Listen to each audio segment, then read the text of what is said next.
Shalom dan salam sejahtera untuk kita semua, dan shalom untuk Bapak pengasuh mata kuliah dari kajian seminar masalah-masalah sosial. Untuk itu, perkenalkan, nama saya Marvin Yasar Malo, NIM 1634030021, jurusan Sosiologi, Fakultas Ilmu Sosial dan Ilmu Politik, Universitas Nusa Cendana Kupang.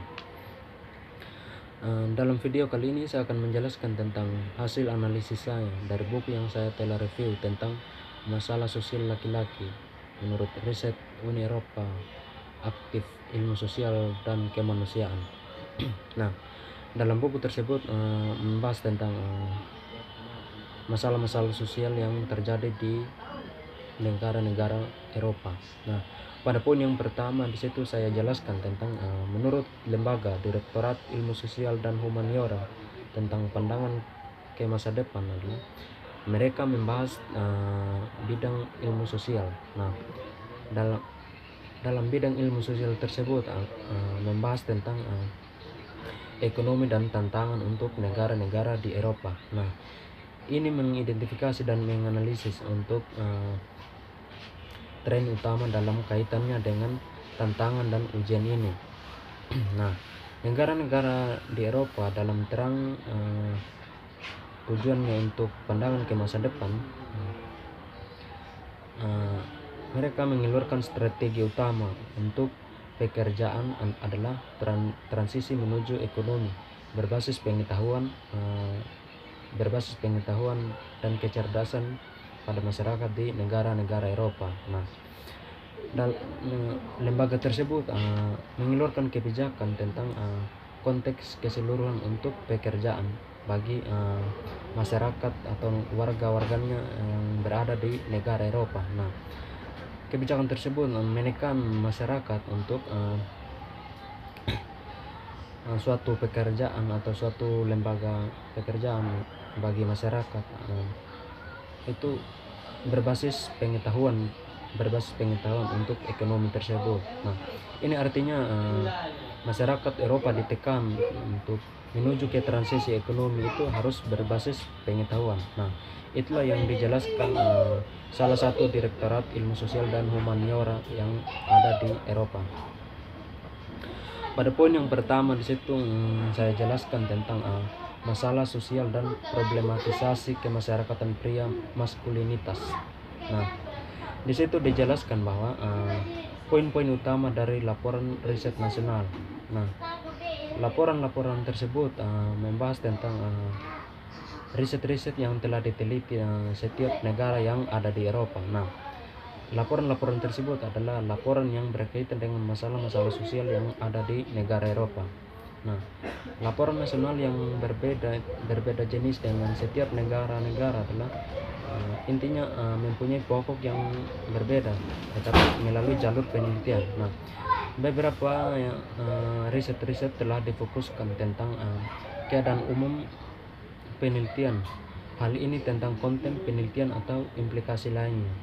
Nah, di situ ada negara Estonia. Nah, menurut negara Estonia, menurut lembaga survei negara tersebut bahwa mereka menjelaskan ada ribuan responden yang dilakukan pada akhir 1990-an tentang pekerjaan rumah, kesehatan, pengucilan sosial dan kekerasan. Nah, menurut riset dari negara tersebut, mereka menjelaskan bahwa masalah-masalah sosial yang terjadi di negara Estonia adalah salah satunya tentang pekerjaan rumah, kesehatan, dan pengucilan sosial dan kekerasan. Nah, itu adalah salah satu masalah sosial yang terjadi di negara Estonia.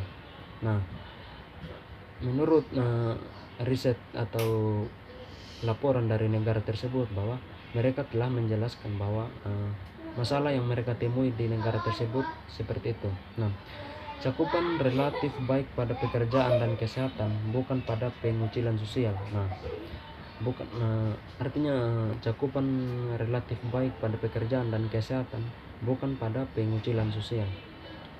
Nah, di situ juga dijelaskan bahwa gender atau maskulinitas pria tidak secara langsung disajikan dalam kebanyakan penelitian. Nah, itu adalah menurut riset yang ada di negara Eropa. Nah, masalah sosial yang termanifestasi dalam pendeknya usia harapan hidup laki-laki setelah Rusia, negara Estonia memiliki perbedaan harapan hidup terbesar antara pria dan wanita sebagai akibat dari masalah kesehatan pria.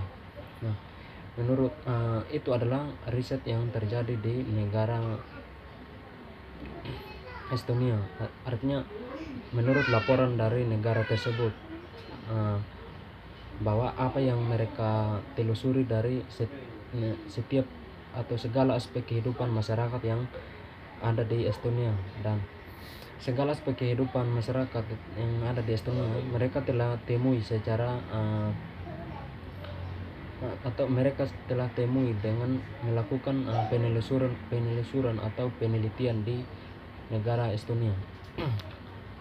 Pada poin yang kedua ada negara Finlandia. Nah, ada cukup banyak studi penelitian yang menyediakan informasi tentang praktik laki-laki dan laki-laki. Nah, itu adalah salah satu riset atau laporan yang terjadi di negara Finlandia. Nah, belum ada perkembangan ekstensif dari studi kritis dan terfokus pada pria dan praktik pria. Nah, menurut laporan tersebut bahwa belum ada perkembangan ekstensif dari studi kritis. Nah, artinya pemerintah atau negara tersebut atau belum mempercayai secara langsung karena belum ada perkembangan yang ekstensif dari studi kritis tersebut dan terfokus pada pria yang praktik dengan pria. Nah, itu adalah salah satu riset yang dilaporkan negara Finlandia. Yang berikut ada interkoneksi yang kuat antara 4 area fokus. Nah, tema yang meresap yang telah disoroti dalam penelitian atau menurut riset atau laporan Finlandia adalah kesialan beberapa pria dalam istilah kematian, penyakit, isolasi, penggunaan alkohol, kehidupan kerja, budaya daripada kekuasaan. Nah, itu adalah salah satu negara yang atau salah satu laporan atau riset yang dikeluarkan oleh negara Finlandia. Nah, studi terbaru tentang pria tampaknya secara umum tertarik untuk menunjukkan pria juga dipengaruhi oleh risiko kesehatan. Nah, oleh karena kekerasan dan sebagainya tanpa menghubungi tesis lagi secara sistematis untuk konteks masyarakat di negara Finlandia. Yang berikut ada negara Irlandia. Mereka melaporkan riset mereka atau laporan mereka secara nasional bahwa laki-laki sebagai subjek gender sebagian besar tetap berada di luar pandangan pernyataan kritis. Nah, bahkan menurut standar perkembangannya bisa dibilang lumayan lambat. Studi krisis tentang pria di Amerika Utara dan Inggris, penelitian akademis tentang pria di negara tersebut. Nah, menurut laporan riset negara Irlandia bahwa laki-laki sebagai subjek gender sebagian besar tetapi berada di luar pandangan pernyataan secara kritis. Nah, di negara Irlandia mereka mensubjekkan laki-laki sebagai agen atau gender sebagian terbesar. Nah, di situ dikatakan bahwa laki-laki mempunyai peran penting di negara tersebut. Nah, di negara Irlandia bahwa negara laki-laki mempunyai peran penting atau sebagai aktor dalam kehidupannya sehari-hari. Yang berikut, Irlandia juga baru saja dimulai. Salah satu konsekuensinya adalah meninggalkan siapapun yang mau meninjau penelitian yang relevan dengan tugas yang cukup sederhana, namun namun masih cukup materi tersedia untuk menjadikannya sebagai tantangan. Yang berikut adalah negara Italia.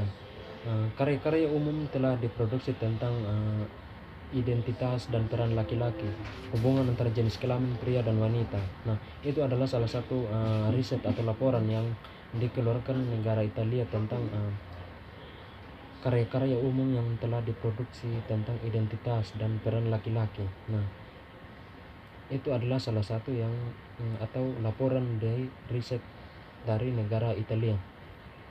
bekerja sebagai ayah atau seksualitas laki-laki, kekerasan dan emosi.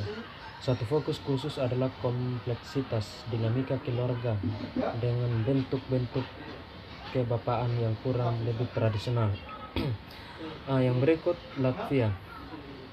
Pemulihan kenegaraan dan kebangsaan terkait erat dengan maskulinisasi tradisional. Di situ dijelaskan bahwa laporan-laporan dari negara Latvia bahwa pemulihan kenegaraan dan kebangsaan terkait erat dengan retradisional peran gender dan remaskulinitas di negara tersebut. Yang berikut menurut laporan riset dari negara Norwegia, sering dikatakan bahwa Norwegia adalah negara yang relatif egaliter dalam hal gender. Secara tradisional, gender dalam kehidupan sehari-hari agak kurang ditandai Norwegia daripada di negara lainnya, misalnya negara Inggris, Amerika Serikat, dan Jerman. Yang berikut ada negara Federasi Rusia. Munculnya studi tentang gender di Rusia pada akhir 1980-an dan awal 1910-an telah menghasilkan terciptanya situasi yang aneh dalam sosiologis Rusia masyarakat.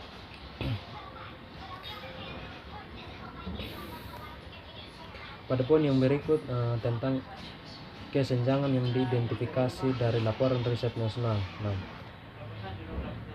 Dalam setiap laporan atau laporan-laporan dari setiap riset nasional tentunya memiliki kesenjangan. Salah satu isu yang sangat menarik dan paradoks adalah bahwa semakin banyak penelitian itu, khususnya fokus penelitian gender pada laki-laki, dilakukan lebih banyak sehingga ada realisasi kesenjangan yang ada baik di bidang tertentu dan di tingkat metodologi umum. Yang berikut saya jelaskan tentang proporsi total tenaga kerja aktif dan pekerjaan profesional dan manajerial berdasarkan gender negara-negara di Uni Eropa 1960-an dan 1990-an. Yang pertama itu tentang rumah dan kerja. Dalam buku ini menjelaskan tentang atau mencatat persetujuan dan kemajuan dalam menyediakan kerangka yang formal untuk meningkatkan suatu riset yang terjadi di setiap negara. Yang pertama pengecualian sosial.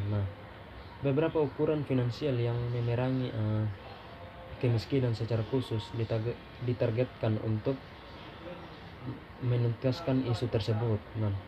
Anti kemiskinan yang lebih terpadu atau tindakan itu diperlukan. Demikian pula langkah-langkah melawan kemiskinan secara keseluruhan menderita karena pentabisan di antara masyarakat yang berada di negara tersebut.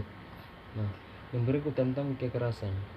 Persetujuan langkah legislatif yang diambil untuk kerangka hukum yang lebih kuat untuk menentang kekerasan terhadap perempuan dan anak di rumah adalah sebagaimana diwakili oleh keputusan legislatif tanggal 4 April 2002. Keputusan tersebut memberikan kerangka hukum untuk ketentuan tersebut dalam keadaan tertentu dari berbagai batasan yang diterapkan pada perilaku yang kasar terhadap lawan jenisnya, misalnya anak dan perempuan. Yang berikut tentang perspektif transnasional. Dalam beberapa tahun terakhir, perspektif transnasional seperti yang mendasari penelitian ini jaringan telah diterapkan pada berbagai studi dalam ilmu sosial. Ada banyak alasan yang tentang kecenderungan ini. Praktik dan kebijakan semacam ini atau semakin berinteraksi secara transnasional di tingkat Eropa dan global. Akibatnya penelitian mungkin akan diupayakan atau mengekspor proses dan hasil dari interaksi dan koneksi yang terjadi di negara tersebut. Berikut tentang konteks Eropa. Dalam menilai sifat konteks Eropa, penting untuk mengenali kontradiksi antara di satu sisi dan satu sisi yang tren lainnya. Karena itu ada persamaan dan perbedaan dalam substantif pola hukum dan kebijakan nasional tentang konteks sosial dan budaya, di mana laporan nasional tentang hukum dan kebijakan memang sangat bervariasi dari berbagai negara menurut survei lembaga atau menurut riset negara dari setiap persoalan yang ada atau setiap masalah yang ada di negaranya. Mungkin hanya itu yang saya jelaskan dalam video kali ini. Saya ucapkan terima kasih.